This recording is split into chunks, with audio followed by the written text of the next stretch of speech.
Dans l'introduction de la première partie de Le monde comme volonté et comme représentation, Schopenhauer présente sa théorie de la représentation, qui est la façon dont notre esprit crée des images et des perceptions du monde. Selon lui, notre connaissance du monde ne se limite pas à une simple perception des choses telles qu'elles sont, mais plutôt à une représentation mentale de ces choses qui est influencée par notre perception subjective. Schopenhauer explique que la représentation est la manière dont nous comprenons le monde qui nous entoure et nous permet de le percevoir.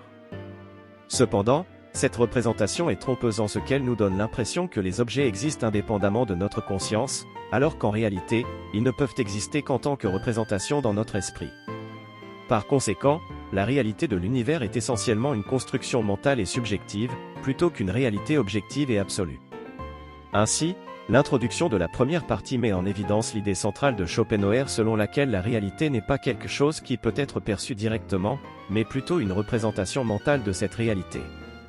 Cette idée est essentielle pour comprendre la manière dont Schopenhauer explore la nature de l'existence humaine dans le reste de l'ouvrage. Dans la deuxième partie de Le monde comme volonté et comme représentation, Schopenhauer explore la notion de la représentation objectivante, qui est la manière dont notre esprit crée des représentations du monde extérieur. Selon lui, la représentation objectivante est une forme de perception qui nous permet de comprendre le monde qui nous entoure en créant une distinction entre le sujet percevant et l'objet perçu.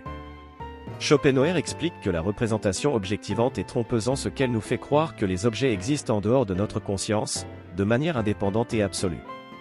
Selon lui, nous ne pouvons pas connaître les choses en elles-mêmes, mais seulement les représentations mentales que nous nous en faisons. En d'autres termes, les objets sont toujours des constructions mentales, même s'ils sont perçus comme étant réels et indépendants de notre perception. Par conséquent, Schopenhauer affirme que la connaissance que nous avons du monde extérieur est toujours médiatisée par la représentation objectivante. Cette dernière nous permet de comprendre le monde, mais elle peut également nous tromper en nous faisant croire que nous avons une compréhension complète et objective de la réalité. En réalité, la représentation objectivante est toujours influencée par notre perception subjective, nos expériences antérieures, notre culture et notre contexte, ce qui signifie que notre compréhension du monde est toujours limitée et relative. En somme, la représentation objectivante est importante dans la pensée de Schopenhauer car elle souligne le rôle crucial de la perception dans notre compréhension du monde.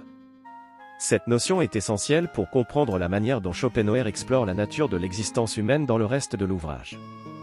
Dans la troisième partie de Le monde comme volonté et comme représentation, Schopenhauer explore la notion de la représentation subjective, qui est la manière dont notre esprit crée des représentations du monde intérieur. Selon lui, la représentation subjective est la source de nos émotions, de nos pensées et de nos désirs, et elle est donc essentielle pour comprendre la nature de l'existence humaine. Schopenhauer affirme que la représentation subjective est un reflet de notre volonté intérieure, c'est-à-dire de notre désir de nous affirmer dans le monde. Cette volonté se manifeste dans nos émotions, nos impulsions et nos désirs, qui sont tous des formes de représentation mentale que nous créons en réponse aux stimuli de notre environnement. Cependant, Schopenhauer explique que la représentation subjective est trompeuse en ce qu'elle nous fait croire que nos désirs et nos émotions sont des éléments fondamentaux de notre être, alors qu'en réalité, ce ne sont que des représentations mentales qui sont influencées par notre perception subjective. Ainsi, notre connaissance de nous-mêmes et de notre monde intérieur est toujours limitée et relative. En somme, la représentation subjective est importante dans la pensée de Schopenhauer car elle souligne le rôle crucial de la volonté dans notre existence. Cette notion est essentielle pour comprendre la manière dont Schopenhauer explore la nature de l'existence humaine dans le reste de l'ouvrage, en particulier sa théorie de la volonté et de la souffrance. Dans l'introduction de la deuxième partie de Le monde comme volonté et comme représentation, Schopenhauer présente sa théorie de la volonté, qui est la force fondamentale qui anime tous les êtres vivants et qui est à l'origine de toutes les actions et de toutes les manifestations de la vie. Schopenhauer explique que la volonté est la source de toutes les choses dans le monde, y compris de la matière et de l'énergie. Selon lui, la volonté est une force aveugle qui ne peut être expliquée ou comprise par la raison ou la logique, mais qui est plutôt ressentie directement dans nos impulsions et nos désirs. En d'autres termes, la volonté est une force qui ne peut être appréhendée que de manière subjective et intuitive. Schopenhauer affirme que la volonté est également la source de la souffrance dans le monde, car c'est elle qui est responsable de nos désirs insatiables et de notre insatisfaction permanente. Selon lui, la souffrance est inévitable dans la vie car la volonté est toujours en mouvement et cherche constamment à se satisfaire, ce qui conduit souvent à la frustration et à la douleur. En somme, l'introduction de la deuxième partie met en évidence l'idée centrale de Schopenhauer selon laquelle la volonté est la force fondamentale qui anime tous les êtres vivants et qui est à l'origine de toutes les actions et de toutes les manifestations de la vie. Cette idée est essentielle pour comprendre la manière dont Schopenhauer explore la nature de l'existence humaine dans le reste de l'ouvrage, en particulier sa théorie de la souffrance et de la libération. La métaphysique de la volonté est l'un des concepts clés de la philosophie de Schopenhauer. Selon lui, la volonté est la force fondamentale qui anime tous les êtres vivants, et elle est donc au cœur de sa métaphysique. Schopenhauer soutient que la volonté est présente dans toutes les choses de l'univers, y compris dans la matière inanimée. Pour lui, la matière n'est rien d'autre que de la volonté solidifiée, et la vie n'est qu'une manifestation plus complexe de cette même volonté. En d'autres termes, la volonté est la force qui sous-tend toute l'existence, du plus petit grain de sable au plus grand astre dans l'univers. De plus, Schopenhauer affirme que la volonté est un principe aveugle et insatiable qui ne peut être maîtrisé ni par la raison ni par la logique. Elle est en constante évolution, cherchant toujours à satisfaire ses désirs et ses impulsions, ce qui peut souvent conduire à la souffrance et à la douleur. Enfin, Schopenhauer considère que la métaphysique de la volonté est la clé de la compréhension de la nature de l'existence humaine. Pour lui, l'être humain est en proie à une lutte constante entre sa volonté et sa raison, qui est une forme de représentation objective. Cette lutte peut conduire à la souffrance et à la frustration, car la volonté cherche toujours à satisfaire ses désirs, même si cela va à l'encontre de la raison. En somme, la métaphysique de la volonté est un concept central dans la philosophie de Schopenhauer, qui soutient que la volonté est la force fondamentale qui anime tous les êtres vivants et est à l'origine de toutes les actions et de toutes les manifestations de la vie. Cette idée est essentielle pour comprendre la manière dont Schopenhauer explore la nature de l'existence humaine dans le reste de l'ouvrage, en particulier sa théorie de la souffrance et de la libération. Dans Le monde comme volonté et comme représentation, Schopenhauer développe une théorie de la volonté qui est étroitement liée à l'individuation. Selon lui, la volonté est à l'origine de la formation de l'individu, qui est en quelque sorte une manifestation particulière de la volonté elle-même. Schopenhauer soutient que la volonté est une force universelle qui est présente en chaque être vivant, mais que chaque individu est différent en raison de la manière dont cette volonté est exprimée. En d'autres termes, chaque individu est un individu unique en raison de sa volonté particulière. De plus, Schopenhauer affirme que l'individuation est la source de la souffrance dans la vie humaine. C'est parce que chaque individu est enfermé dans son propre monde de représentation subjective et de volonté insatiable que la souffrance est inévitable.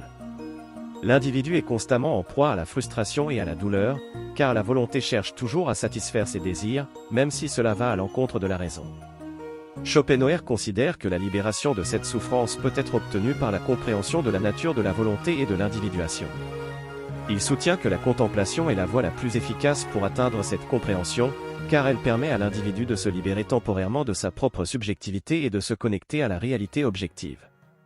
En somme, la théorie de Schopenhauer sur la volonté et l'individuation montre comment chaque individu est unique en raison de sa volonté particulière, mais que cette individualité est également la source de la souffrance humaine. La compréhension de cette relation entre la volonté et l'individuation peut conduire à la libération de la souffrance et à la compréhension de la réalité objective. Dans la troisième partie de Le monde comme volonté et comme représentation, Schopenhauer aborde le thème de l'éthique et explore comment sa philosophie peut être appliquée à la vie pratique. Cette partie de l'ouvrage est considérée comme l'une des plus influentes de son œuvre, car elle présente une vision originale de la morale basée sur la compréhension de la nature de la volonté.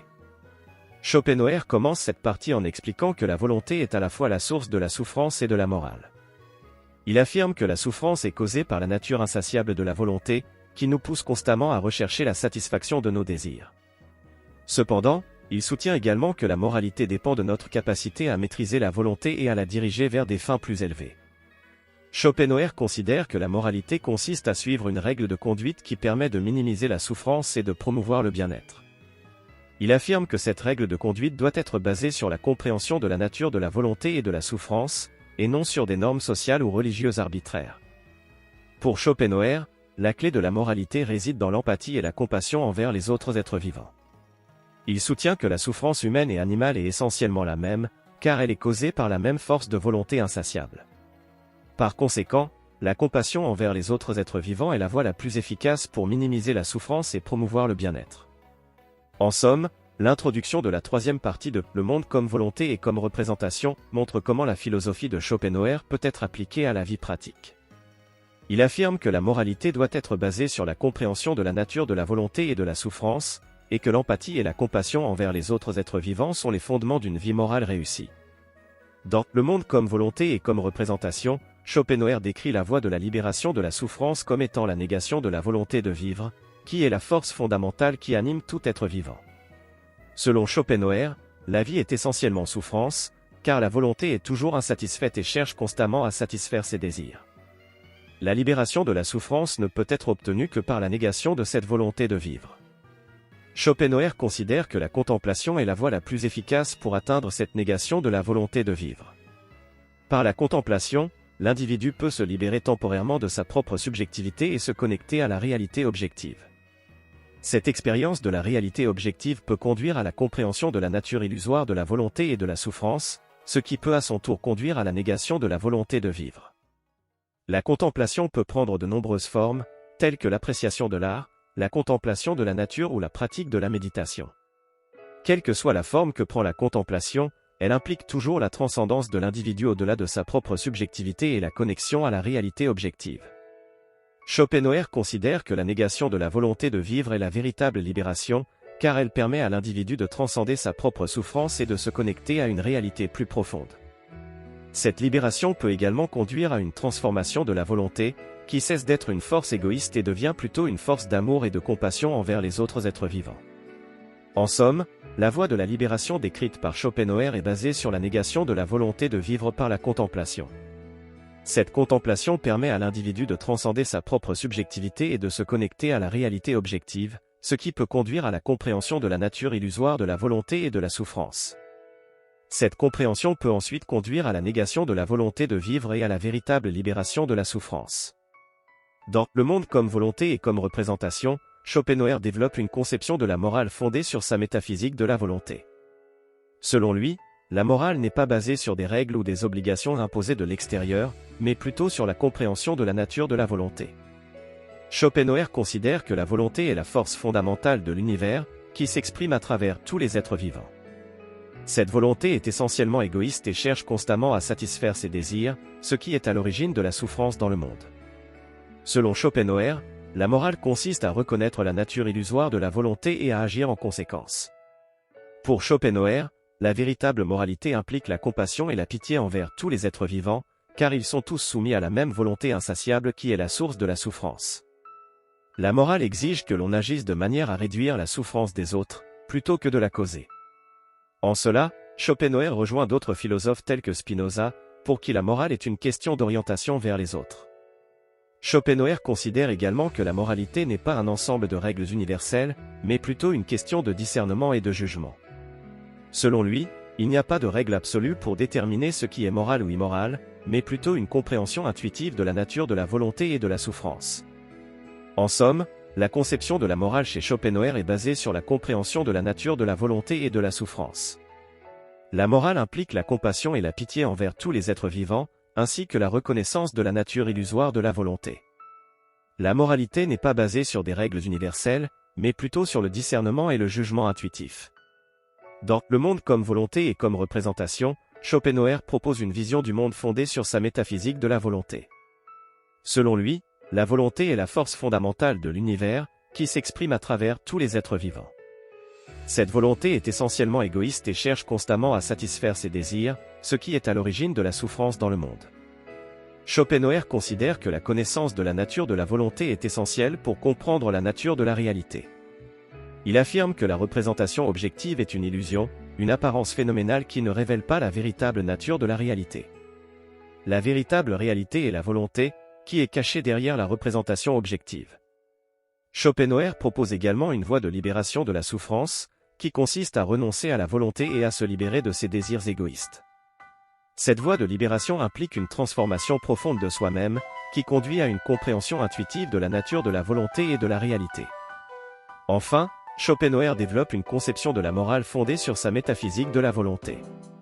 Selon lui, la moralité implique la compassion et la pitié envers tous les êtres vivants, ainsi que la reconnaissance de la nature illusoire de la volonté. La moralité est basée sur le discernement et le jugement intuitif, plutôt que sur des règles universelles. En somme, Le monde comme volonté et comme représentation propose une vision du monde complexe et originale, qui a influencé de nombreux penseurs ultérieurs. Schopenhauer invite le lecteur à une réflexion profonde sur la nature de la réalité et de la souffrance, ainsi qu'à une transformation personnelle qui peut conduire à la libération de la souffrance et à une vie morale.